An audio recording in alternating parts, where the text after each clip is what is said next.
కలిగోడ్ గ్రామానికి నవోదయ పాఠశాలను కేంద్ర ప్రభుత్వం మంజూరు చేసి జిల్లా కలెక్టర్ గారికి అలాగే యంత్రాంగానికి ఇక్కడ ఏదైతే 33 ఎకరాలు ఉందో ఆ స్థలం తీసుకోమని చెప్పి తాత్కాలిక భవనం ఇందూరు నగరం దగ్గరున్న అది కూడా రూరల్ ఆఫీస్ ఐటీఐ ఏదైతే టీటీసీ ట్రైనింగ్ సెంటర్ ఉందో అందులో తాత్కాలికంగా తరగతులు నియమించమని చెప్పి మనకు ఆర్డర్ కాపీ రావడం జరిగింది.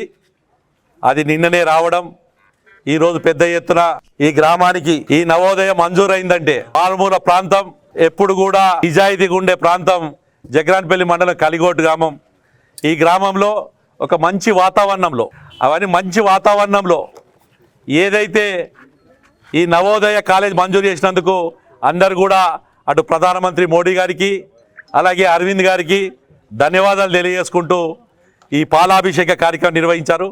ఇందులో పాల్గొన్న గ్రామాభివృద్ధి కమిటీకి అలాగే జగ్రాన్పల్లి మండల వాసులకు నియోజకవర్గం నలుమూల నుంచి వచ్చిన భారతీయ జనతా పార్టీ నాయకులకు అందరికి కూడా పేరు పేరున ధన్యవాదాలు తెలియజేసుకుంటూ ఒకటి మాత్రం నిజం, అరవింద్ మాటిస్తే తప్పడు. ఆయన ఎందుకు అనుకున్నాడో తెలియదు. కలిగోటు కాదు కదా, మన రూరల్లో ఏడ చూసినా కానీ గజం భూమి లేదు ధరంపూర్ అరవింద్కు. కానీ కలిగోటు ప్రాంతం అనేది ఇటు విద్యార్థులకు ఇక్కడ మారుమూరు ప్రాంతంలో సుమారు అది మొత్తం పూర్తయ్యేటకే 100 కోట్ల రూపాయల దాకా అవుతుంది. ఆ 100 కోట్ల రూపాయల ప్రాజెక్ట్ ఈ రోజు కలిగోటుకు రావడం ఈ గ్రామంలో ఒక మంచి విద్యా సంస్థ. ఎందుకంటే మన దగ్గర విద్యా సంస్థ ఉంటే అందులో మన పిల్లలు చదువుకున్న మన చుట్టుపక్కల పిల్లలు చదువుకున్న ఆ మంచి నడవడిక మన మొత్తం యావత్ ప్రాంతానికి వస్తుంది. కాబట్టి ఈరోజు కలిగోట్లో అలాంటి నవోదయ పాఠశాల మేము చిన్నప్పుడు నిజాం సాగర్ కాడికి పోయి ఆడ చదువుతుర్రు చాలా మంది డాక్టర్సు, ఐఏఎస్, ఐపీఎస్ ఇలా ఎంతో మంది అయ్యారు ఆ నవోదయలో చదివి. నేను కూడా ఆశాభావం వ్యక్తం చేస్తున్నా. ఏదైతే కలిగోట్లో భవిష్యత్తులో ఏర్పడబడే నవోదయ ఉందో అందులో చదివే పిల్లలు కూడా రూరల్ ప్రాంతాలు కాకుండా ఇందూరు జిల్లా ప్రాంతం వాళ్ళందరూ కూడా మన లోకల్ వాళ్ళు కూడా మంచి చదువులు చదువుకొని భవిష్యత్తు మంచి కూడా కోరుకుంటూ నేను మరొక్కసారి ప్రధానమంత్రికి అలాగే ఇంత కష్టపడి ఇక్కడ రాజకీయాలు మాట్లాడదని మనసులో అనిపించిన, ఎందుకంటే చేసిన వాడికి పెట్టిన తల్లికి అన్నం పెట్టిన తల్లిని ఎప్పుడు కూడా మరవద్దు. అట్లాగే ధరంపూర్ అరవింద్ని ఎప్పుడు కూడా మనం మరవద్దు. అరవింద్ గారు శివాజీ విగ్రహం ఇనాగ్రేషన్ కి వచ్చి చూసినప్పుడు ఏమనుకుంటో తెలియదు, ఈ గ్రామంకి ఏదైనా చెయ్యాలి, ఈ మండలంకి ఏదైనా చేయాలని తాపత్రయంతో రూరల్లోని జగ్రాన్పల్లి మండలం కలిగోట్లో నవోదయ పాఠశాల తీసుకొచ్చి దానికి శాశ్వత ఇవి రోడ్స్, దానికి వసతులు, హాస్టల్ వసతులు అన్ని పెద్ద ఎత్తున జరుగుతుంది. మన దగ్గర మరో ఒక చిన్న గ్రామం ఆమ్లెట్ గ్రామం లేగా ఈ కలిగోటు గ్రామానికి అది కూడా ఉంటుంది. కాబట్టి అన్ని రకాల అభివృద్ధితో పాటు అరవింద్ గారు ఇచ్చిన మాట ప్రకారం ఇలా రూరల్లో ఒక నవోదయనే కాదు, రెండోది పసుపు బోర్డు ఈడ కూడా. ఎందుకంటే జగ్రాన్పల్లిలో పసుపు పండించే రైతులు 50 ఏళ్ళ కళ, తాతలు కళలు కన్నారు, తండ్రులు పోరాడిరు. పిల్లల టైంలో ఒక్క బాండ్ పేపర్ రాపిచ్చి 6 సంవత్సరాల కిందట బాండ్ రాసినా అని చెప్పి కట్టుబడి ఉండి ఇలా ఎంతో మందిని చూస్తున్నాం రాజకీయాల్లో. వాళ్ళు ఏ రోజు కూడా రాజకీయాల్లో కేవలం ఎలక్షన్లు గెలిచిన దాకా వాగ్దానాలు. మనం దళిత ముఖ్యమంత్రి చూసినాం, దళితులకు 3 ఎకరాల భూమి చూసినాం, గిరిజనులకు పోడు భూమి చూసినాం, లేదు నిరుద్యోగులకు నిరుద్యోగ వృత్తి చూసినాం, ఇల్లు లేని వారికి ఇల్లు చూసినాం. ఎన్నో రకాల వాగ్దానాలు చేసి ఇలా మర్చిపోయిన వాళ్ళు చాలామంది ఉన్నారు. కానీ అరవింద్ 6 సంవత్సరాల కిందట పసుపు బోర్డు ఇస్తాను బాండ్ పేపర్ రాసిన సందర్భంలో స్పైసెస్ బోర్డు వచ్చి దాని తర్వాత ఏదైతే స్పైసెస్ బోర్డు సరిపోతలేదు అని పసుపు బోర్డు గత సంవత్సరం కిందట అనౌన్స్ చేసి సంవత్సరం తర్వాత మనకు మొన్న జనవరి 14వ తారీఖు నాడు పీయూష్ గోయల్ గారు ఢిల్లీ నుంచి ప్రారంభం చేసి ఉట్టి పసుపు బోర్డు తెస్తా అన్న వ్యక్తి, పసుపు బోర్డు కేంద్ర కార్యాలయం ఢిల్లీలో గల్లీలో కాదు. మన దగ్గర 50,000 ఎకరాల పంట పండుతుంది. 50,000 కన్నా ఎక్కువ మహారాష్ట్రలో 2 లక్షల ఎకరాల పంట పండుతుంది, తమిళనాడులో పండుతుంది, ఆంధ్రప్రదేశ్లో పండుతుంది. ఇట్లా 23 రాష్ట్రాల్లో పసుపు పండుతుంది. కానీ మన దగ్గర ఇందూరు నుంచి జగిత్యాల దాకా అట్లాగే నిర్మల్ కానీ కరీంనగర్ ప్రాంతం కానీ పసుపు 50,000 ఎకరాలు వేస్తారు. కానీ ఆ రైతులకు ఇచ్చిన మాట ప్రకారం పసుపు బోర్డు దేవడంతో పాటు పసుపు బోర్డు కేంద్ర కార్యాలయం మీద దేవడం కాదు, పసుపు రైతు బిడ్డ అయిన మన అంకాపూర్కు సంబంధించిన పల్లా గంగారెడ్డి గారిని దానికి చైర్మన్ చేయడం, కేంద్ర కార్యాలయాన్ని ఇక్కడ ఏర్పాటు చేయడం, ఇవి అన్ని పసుపు రైతులకు భవిష్యత్తులో మంచి చేస్తుందని చెప్పి ఆశిస్తూ ఈ రెండు కూడా అది కూడా కేంద్ర కార్యాలయం కూడా తాత్కాలికమైన రూరల్ ఎమ్మెల్యే క్యాంప్ ఆఫీస్లో పెట్టడం ఈ ప్రాంతానికి. ఎందుకంటే నా ఎలక్షన్లో 50,000 వేసారు, అరవింద్ ఎలక్షన్లో 1,00,000 మీదేసారు.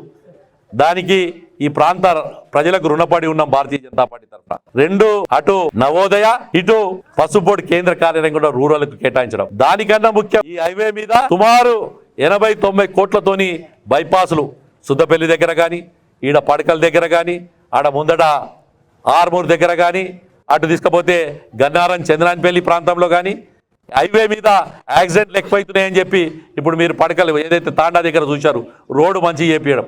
ఇవి అన్నీ కూడా ఇదే కాదు, మీరు చూస్తున్నారు ఈ మెయిన్ రోడ్డు, ఇది కేంద్ర ప్రభుత్వం. అట్లాగే ఆడికే చూస్తాం మనం, ఎగే బ్రాహ్మణపల్లి నరేంద్ర స్కూల్ దగ్గర నుంచి చేంగల్ దాకా పోయే రోడ్డు, ఈ పెద్ద రోడ్డు, ఈడికెంచి ఆడ మన బాల్నగర్ నుంచి మాణిక్ బండర్ దాకా పోయే రోడ్డు, ఆడ అర్గుల్ నుంచి అటు మునిపల్లి దాకా పోయే రోడ్డు. ఈ మండలనే ఇలా కేంద్ర ప్రభుత్వం డబ్బులతోనే ప్రతి రోడ్డు కూడా ఇలా మనం చూస్తే గన్నారం దగ్గర చిన్నపల్లి పోయే రోడ్డు కానీ, నల్లవెల్లి పోయే రోడ్డు కానీ, ఏ ప్రభుత్వం ఏ వచ్చినా కానీ కేంద్ర ప్రభుత్వం నరేంద్ర మోడీ నాయకత్వంలోనే రూరల్ అభివృద్ధి సాధిస్తుంది. రూరల్కి సంబంధించిన ప్రతి డెవలప్మెంట్లో ఇలా గ్రామీణ ప్రాంతాల్లో గ్రామాలల్లో మోర్లు కట్టినా, సీసీ రోడ్లు పెట్టినా, లేకపోతే లైట్లు పెట్టినా, సిలిండర్ పెట్టినా, స్కూల్ కాంపౌండ్ వాల్ కట్టినా, గ్రామ పంచాయతీ బిల్డింగ్లు కట్టినా, అలాగే చివరికి శ్మశాన వాటికి కట్టినా, రైతు భవనం కట్టినా, ఇవన్నీ కూడా కేంద్ర ప్రభుత్వం డబ్బులతోనే కడుతున్నారు.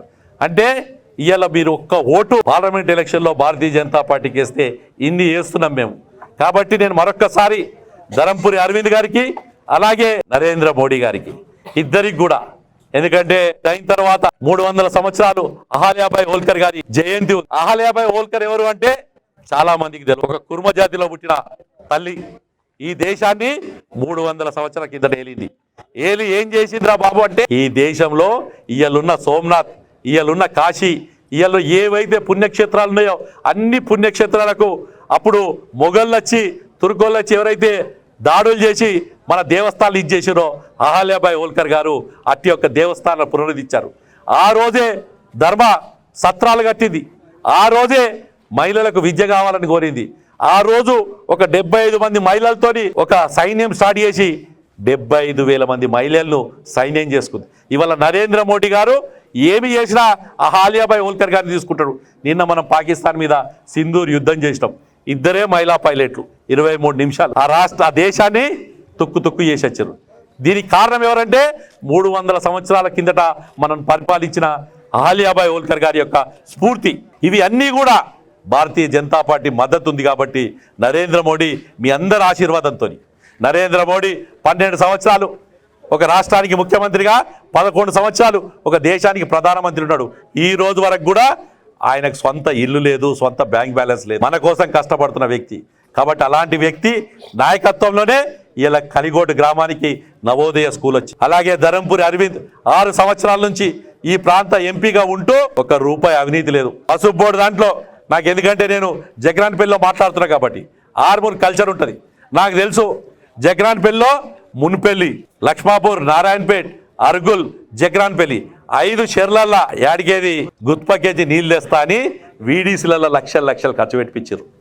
లక్షల ఖర్చు విలేజ్ డెవలప్మెంట్ కమిటీలో ఖర్చు రాశారు. కానీ పసుపు బోర్డు తెచ్చినందుకు ₹1 కూడా 50,000 మంది దగ్గరకు ₹1 ఖర్చు కూడా అరవింద్ పెట్టనీయలేదు. అది భారతీయ జనతా పార్టీకి వీలుంది.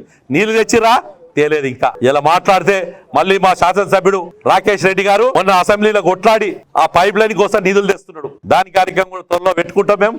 అంటే ఇవాళ చెప్తున్న భారతీయ జనతా పార్టీ ఏ రకంగా మీ అందరికి అందుబాటులో ఉంటుందని చెప్పి. ఇది బీజేపీ కాబట్టి, నరేంద్ర మోడీ నాయకత్వం కాబట్టి, అరవింద్ నాయకత్వం కాబట్టి అవినీతి రహితమైన పరిపాలన, అందరికీ అందుబాటులో ఉండే పరిపాలన అందించడమే మాకు ఇది. ఇలా కలిగోట్లో కూడా ఎవ్వరు వచ్చి అడగలే మాకు నవోదయ పెట్టురని.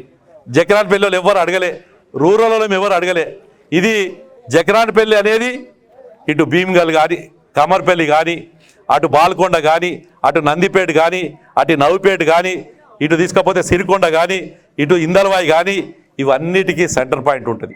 ఈ జిల్లాలో 31 మండలాలు ఉంటే 28 మండలాలకు దగ్గర ఉండే ప్రాంతం, సెంటర్గా ఉండే ప్రాంతం, 20-25 నిమిషాల్లో వచ్చే ప్రాంతం కలిగోటు జగ్రాన్పల్లి. మరి అలాంటి ప్రాంతంలో పెట్టాలా? లేదు. కమ్మర్పల్లిలో 80 కిలోమీటర్ 90 కిలోమీటర్ దూరం పోయి భీమ్గలోళ్ళు, బాల్కొండోళ్ళు, ఏర్గట్లోళ్ళు, మోర్తాడోళ్ళు, వేల్పూరోళ్ళు, ఇటు నందిపేటోళ్ళు, నవిపేటోళ్ళు ఎవరైనా కానీ అటు కొనాకుంటి ప్రాంతం పెట్టాలన్నా మీరు ఆలోచించాల్సిన అవసరం ఉండే. కాబట్టి ఇవన్నీ కూడా మీ దృష్టికి ఎందుకు తెస్తున్నా అంటే ఇవి ఎంత కష్టపడి మనకు తీసుకురావడమో మీరు గుర్తుంచుకోవాల్సిందే కోరుకుంటూ మరొక్కసారి ఇచ్చిన నరేంద్ర మోడీకి తెచ్చిన అరవింద్కి మనస్ఫూర్తిగా ధన్యవాదాలు చేస్తూ